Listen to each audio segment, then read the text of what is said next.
Anyone who's seen the Dune movies knows the Bene Gesserit, this secretive sisterhood that operates behind the throne. They advise emperors, they can control people with their voice, they've been manipulating bloodlines and planting prophecies for thousands of years. And here's what's fascinating. They're doing all this in a society where women officially have almost no power. The great houses are led by men. The emperor is male. The entire political structure is a patriarchy. So how does a sisterhood gain this kind of influence in a system designed to exclude them? Because this already happened. In ancient Rome, there was an order of women who achieved something similar. They couldn't hold office, couldn't vote, were legally under male guardianship their entire lives. Yet they had the power to overturn death sentences. Emperors trusted them with state secrets. Their word alone could pardon condemned prisoners. So here's the question. How do you build power when the system gives you none? Walk with me through what we actually see the Bene Gesserit do in the movies. Then I'll show you how Rome created a sisterhood with nearly identical powers, and the specific mechanisms they used to gain influence in a world built to keep them powerless. First, they position themselves right next to the people in charge. Lady Jessica serves Duke Leto. The Reverend Mother Gaius Helen Mohiam advises the Emperor directly. They're officially servants, concubines, truthsayers, but Duke Leto trusts Jessica completely. The Emperor relies on the Reverend Mother's counsel. This isn't random. Every Bene Gesserit sister is trained and placed strategically. They're building a network of influence across every great house in the galaxy. Then there's their training. We see Jessica use the voice, this technique where she can command people to obey her just through vocal control. It looks almost supernatural in the movies, but it's presented as a learned skill. Every trained sister can do this.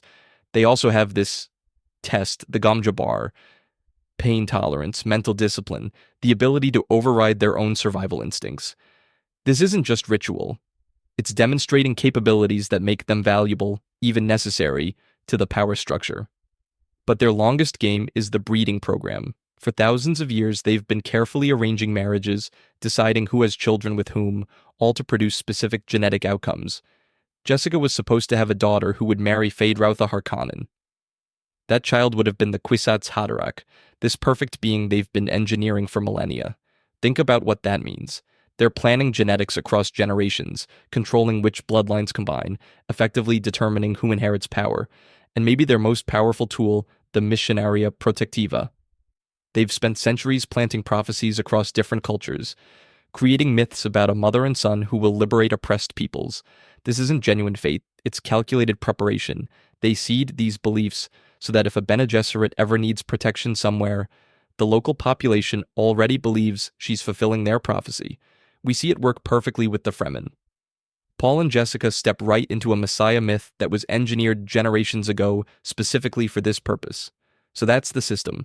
Strategic placement near power, demonstrated capabilities that make them valuable, control over succession through breeding, and the ability to manipulate belief systems across entire populations.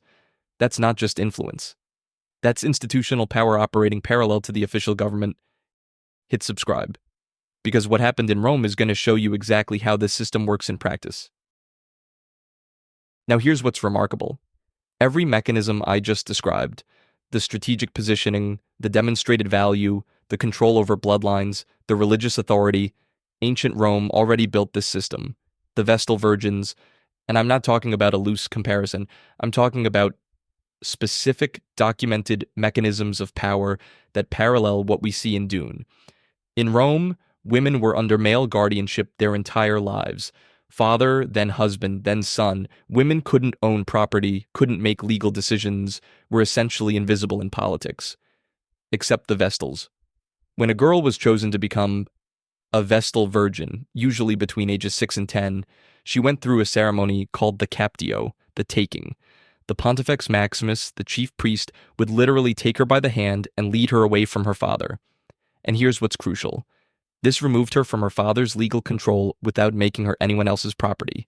She became personae sui juris, sovereign over herself. The only women in Rome with this legal status.